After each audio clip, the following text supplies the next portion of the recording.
You are nothing more than a useless black woman. And right now, I'm going to show you your place," roared Derek before ripping the teacher's blouse in front of the entire class. What he didn't know was that she had a military background and that this humiliation would change everything forever. "You think some stupid black woman is going to tell me what to do?" Derek spat, shoving his chair backward. The sound echoed through the classroom. Ms. Eleanor Vance, standing at the front, tried to stay calm. "Silence, please. I am explaining. If you're not interested, you may leave." But that invitation lit something inside Derek. "Leave it, bro," Mark muttered nervously, but Derek smirked. "What now, Teach? Going to call the police?" he sneered. She took a step closer. "That's enough. I will not tolerate any more disrespect." "Tolerate?" Derek laughed. "You don't rule here, black woman. You think you're special because of this job, but you're still nothing." A heavy silence filled the room. Even Mark looked down. "What's wrong? Did I hurt your feelings, little black woman?" Ms. Vance tightened her grip on her folder. "Sit down or get out," she said. Derek stepped forward. "And if I don't, what are you going to do?" Phones appeared. Some recorded, others stared at their desks. "Do not disrespect me," she whispered. "Respect is earned, slave," he said. "And you'll never have it."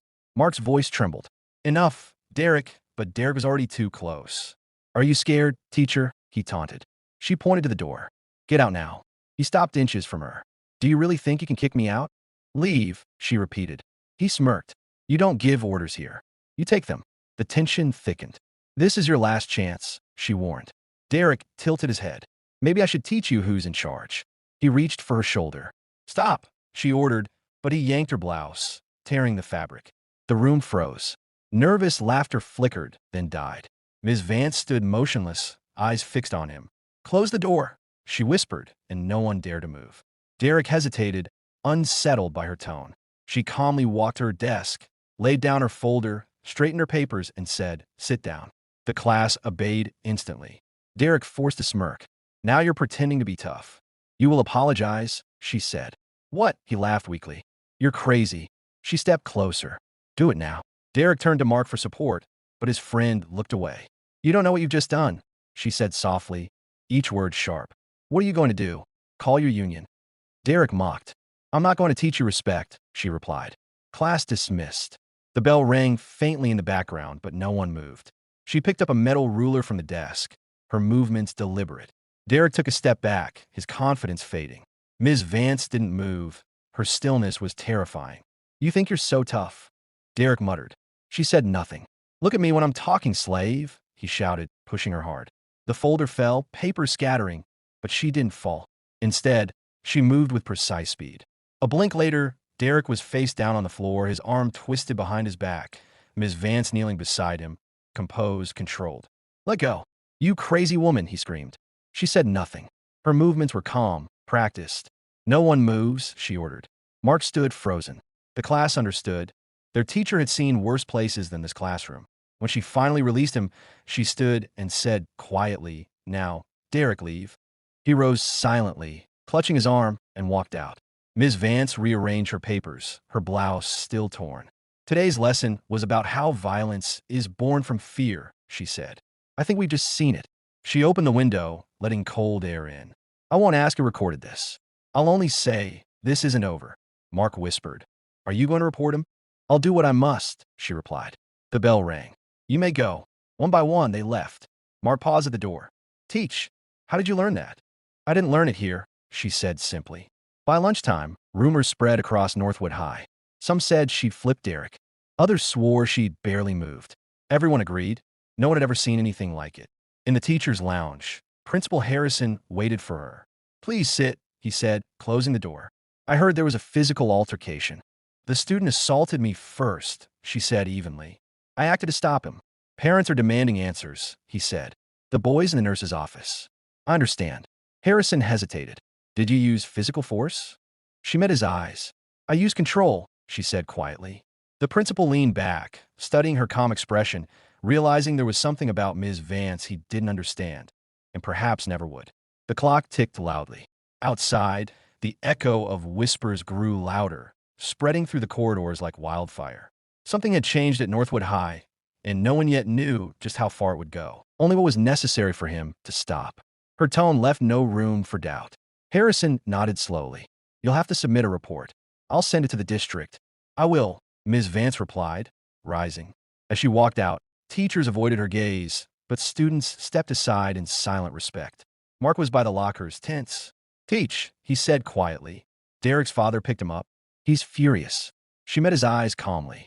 Then it's time he learned consequences. Not everyone can face things like you, Mark muttered. She looked out the window as clouds gathered. It's not strength, she said softly. It's experience. Experience from where? He asked, but she only replied, go back to class. When he left, she exhaled deeply, aware that Derek wasn't the real problem. What was coming next was. That afternoon, Derek returned with his father, a sharp man in a dark suit, voice heavy with authority. Harrison tried to stay diplomatic. Mr. Miller, we're investigating. There's nothing to investigate, the man snapped. A teacher attacked my son. I want her fired. Ms. Vance stood silently, composed. Your son assaulted her first, Harrison countered. We have witnesses. Manipulated witnesses. Miller slammed the table. Derek sat beside him, his arm in a sling, eyes lowered. Ms. Vance looked at him briefly, not with anger but cold restraint. I don't need your pity, Derek muttered. I'm not offering it. His father turned, enraged. You have no idea who you're dealing with. Believe me, Mr. Miller, she said evenly, I do. The room went still. She gathered her papers. I'll await the investigation. I have nothing to hide. And she left. Outside, students pretended to check their lockers but watched her intently. Mark ran up. Teach, is everything okay? Everything is the same, she said. He's threatening to sue. Let him, she murmured. Why don't you tell them who you really are? He asked. A faint glint crossed her eyes. Because it's not time yet. Time for what? For them to learn who I am. Her steps echoed down the empty hall. 2 days later, Lincoln High was surrounded by reporters.